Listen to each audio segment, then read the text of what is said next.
Good morning, everyone. Today we are going to discuss the principles of food selection and preparation. Food selection and preparation are crucial for maintaining good health, well-being, and quality of life. Choosing the right foods ensures essential nutrient intake, disease prevention, weight management, and energy. Proper food preparation techniques, such as cooking, handling, and storing, prevent foodborne illnesses, preserve nutrients, enhance digestibility, and make meals enjoyable. When combined, healthy food selection and preparation support overall health, promote healthy habits, and enhance quality of life.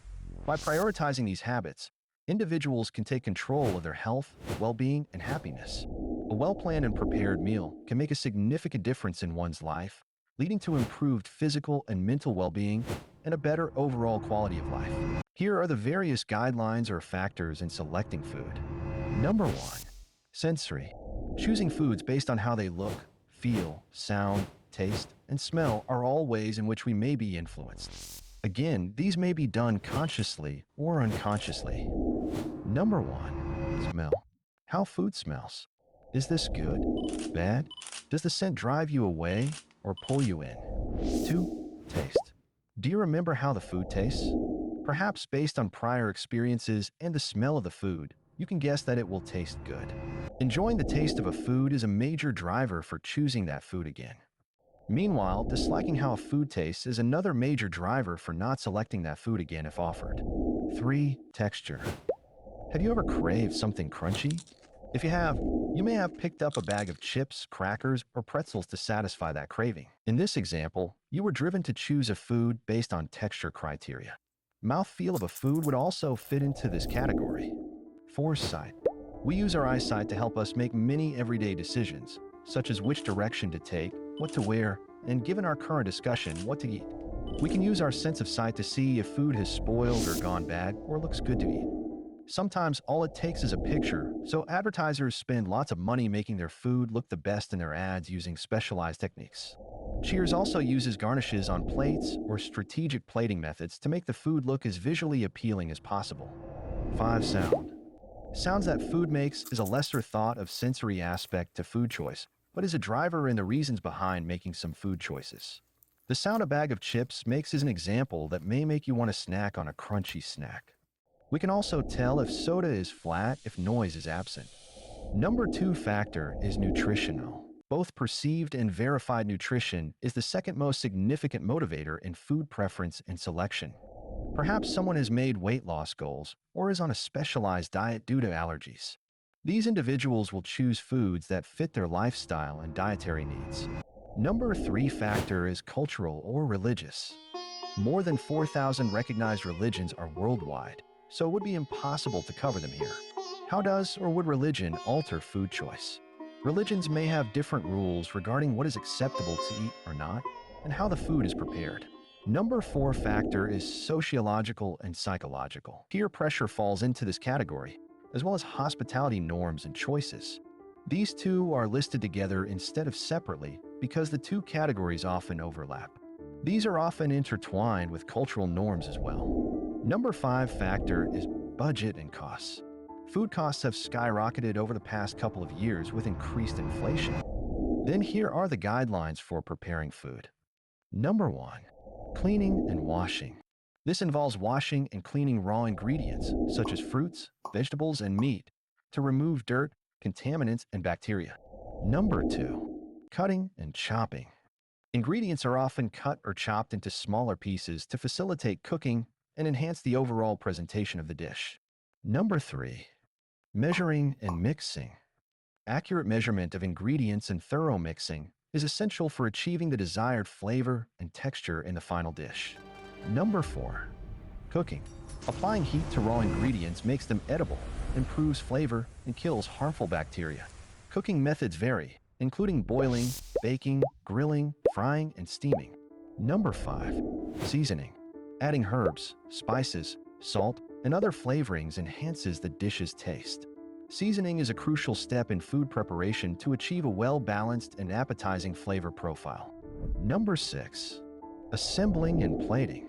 For dishes with multiple components, assembling involves combining different elements to create the final presentation. Plating refers to arranging the food attractively on a plate for serving. Number 7. Preservation and storage. Some food preparation may involve preserving or storing food for later use. This can include methods like refrigeration, freezing, canning, or drying. Thus, effective food preparation requires attention to hygiene, proper cooking techniques, and creativity. Providing nutritious, delicious, and safe meals is vital at home, school, or a professional kitchen. But what exactly is cooking? Cooking is the term applied when heat is used in preparing foods. The different cooking methods can be grouped according to how heat is applied to food. Two methods are commonly used: moist heat cooking and dry heat cooking. Heat is transferred by water, water-based liquid, or steam in moist heat cooking, while heat is transferred by air, radiation, fat, or metal in dry heat cooking. For the use of heat in cooking, heat is used in preparing food by cooking and toasting. Cooking is the term applied when heating affects the entire mass of food, while toasting primarily concerns heat's effects on the surface. Without heat, foods that are unpalatable or unsanitary when raw could not be included in the daily diet. The changes produced in foods by heat depend upon the methods of heat transfer, the heating time, and the temperature reached by the food itself. For purpose of cooking, food is cooked to make its maximum nutritional value available in a palatable form. To develop, enhance, or alter its flavor, to improve digestibility, to improve its palatability by improving its color, texture, or taste, and to destroy pathogenic organisms and harmful substances that may be found in raw food. 4. Cooking mediums. The cooking methods can be classified according to the cooking medium: air, water, steam, fat, or a combination of one or more of these mediums. 4. Air and heat as cooking mediums. Broiling, roasting, and baking are cooking methods with heat as a medium. Many foods are cooked by conduction or heat flow from one material to another. Metals are conductors of heat, thus, metal pans are widely used in cooking. Foods are also cooked by convection currents or kinetic energy transfer by heated air or liquid, and by radiation or kinetic energy transfer by waves. Number 1. Broiling. It is cooking over or under a source of direct heat such as coals, a gas burner, or a glowing electric unit. Much of the heat is derived from radiant energy. Some is conducted from the air and the boiler rack. Number 2. Roasting. It is cooking on a spit before an open fire or covering it with hot coals. Nowadays, the term is used synonymously with baking in a meat cooker. Number 3. Baking. It is cooking in an oven whereby convection currents aid in heating the air and equalizing the oven temperature. Next is for water as a cooking medium. Cooking with water as the medium is boiling, simmering, and stewing. Number 1. Boiling. It is cooking in water at boiling point. This temperature may be recognized by many steam bubbles rising to the top and breaking. Incomplete cooking by boiling is called parboiling. It is used when another method is employed for the remainder of the cooking time, or when strongly flavored or other water-soluble constituents are removed and fresh water added for continued cooking by boiling. Number 2. Simmering. It is cooking in a water bath below the boiling point of 180 to 210 degrees F or 89 to 99 degrees Celsius. The presence of bubbles of steam, which disappear before they can reach the surface, indicates this range. Number 3. Stewing. It is simmering or boiling enough water to cover the ingredients. And for steam as a cooking medium, the cooking methods with steam as the cooking medium are steaming, waterless cooking, and pressure cooking. Number 1. Steaming. It refers to cooking in steam arising from added water. Waterless cooking is cooking in steam formed from the water originally in food. Pressure cooking is cooking with steam under pressure. Since the heat of vaporization does not escape, the temperature rises steadily to a high point. This type of cooking requires the use of a pressure cooker, a special type of cooking utensil. 4. Fat as cooking medium.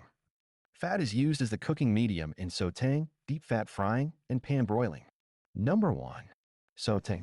It is cooking in a lightly greased pan, allowing the product to be turned over and flipped for complete cooking. Number 2. Deep fat frying. Refers to cooking in fat sufficient for food immersion.